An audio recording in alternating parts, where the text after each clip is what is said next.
સવારે ઉઠીને ભગવાને મને યાદ કરી. હા સોરી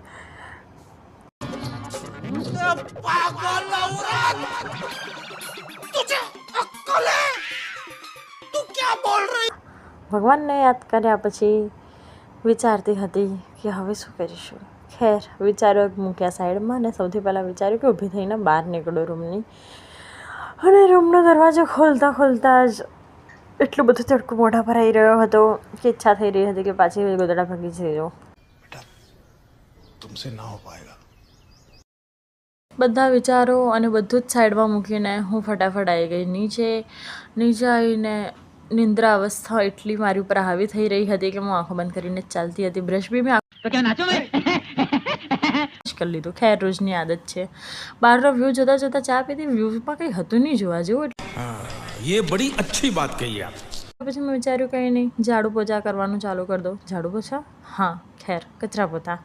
અને ભાઈ જો મારા ઘરમાં એટલા મોટા રૂમ છે કે હું જો કચરા પોતા કરવાના अरे झूठ बोल रहा है, ये झूठ बोल रहा है. વિડીયો બનાવીશ તો મારા આખા વિડીયોમાં હું તમને કચરા પોતા કરતી જ દેખાઈશ. મસ્ત બાલ્કનીમાં 5 મિનિટ હવા ખાધી.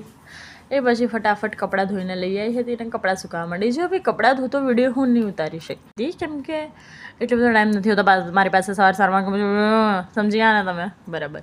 પછી મેં ખાધા દૂધ કેળા. જુઓ ભાઈ સવારમાં પ્રોટીનની બહુ જરૂર હોય છે શરીરને, એટલે ખાવું તો પડે જ. પછી હું જતી રહી નાવા.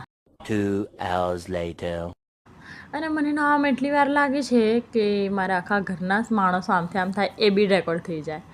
નહીં ધોઈને આવી ગઈ બહાર આવ્યા પછી જોયું તો મારા કિચનને તો મેં તહેસ નહેસ કરી નાખ્યું હતું બ્રેકફાસ્ટ બનાવ્યા પછી શું એક્સપ્રેસની સ્પીડમાં ફટાફટ ચાલુ થઈ ગઈ કામ કરવા માટે. જુઓ ભાઈ એક્સપ્રેસની સ્પીડ થોડી ધીમે બી પડી શકે છે, કંઈ વાંધો નહીં, ચાલ્યા રાખે. એનું જ નામ જીવન છે. બાય ધ વે હું જો વાત ઉપર સેડ થઈ જાઉં તો ઇગ્નોર કરવાની હો મને, કેમ કે મને આદત છે બાબા રામદેવની જેમ લેક્ચર આપવાનું. બાબા રામદેવ ખબર નહીં મને કયા બાબા યાદ આવી જાય છે. ખેર એપલ કટ કર્યું. એપલ કટ મેં મારા માટે નહીં કરી, મારા સાસુમાં માટે કર્યું. ખાલી હું જ ખાખા કરીશ સવારથી ઉઠીને? ના યાર, ઇનલોઝને બી ખવડાવવું પડશે ને.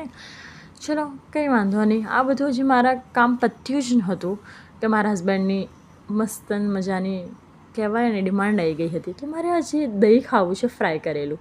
બસ પછી શું દહીંનું રાયતું બનાવવા માટે દહીંને એક આખી કચડી ખાલી કરી નાખી મસ્તી કરતાં જે મારા હસબન્ડે ખાઈ બી લીધી હતી. ખેર કંઈ નહીં, ફટાફટ દહીંનું રાયતું બનાવવાની પ્રોસેસ ચાલુ કરી કેમ કે મારે હજી રોટલી બી બનાવવાની બાકી હતી અને મારી સ્કિન કેર કરવાની બી બાકી હતી. જો ભાઈ વારે હાથ ધોવાની આદત મારે નહીં જવાની. સો તમે લોકો જોતા ઇગ્નોર કરી દેજો કે હું મારા ઘરે હાથ ધોઉં છું.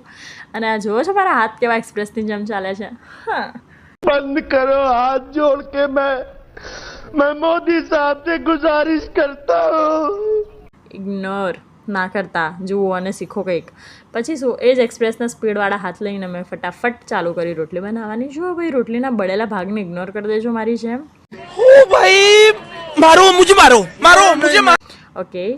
અને મને અત્યારે ખબર પડી કે વિડીયો બનાવતી વખતે મારા મખાના બી ત્યાં જ પડ્યા હતા. જુઓ બિચારા મારા મખાના કેટલા પ્રેમથી મને જુએ છે. ખેર બધું કામ બતાવ્યા પછી હું આવી ગઈ હતી મારી સ્કિન કેર માટે. જો ભાઈ સ્કિન કેરમાં હું કશું કરતી છું નહીં, ખાલી મારી ફેવરેટ સનસ્ક્રીમ લગાવું છું. સનસ્ક્રીમ લગાવીને ચાંદલો અને કાજલ બસ. અને મારી નણંદ મારી સાથે વાત કરવા માટે આવી ગઈ હતી. કંઈ વાંધો નહીં, ચલો આજ માટે બસ આટલું જ. મળીએ નેક્સ્ટ વિડીયોમાં. ત્યાં સુધી બાય બાય. હર હર મહાદેવ. જય શ્રી કૃષ્ણ બધાને.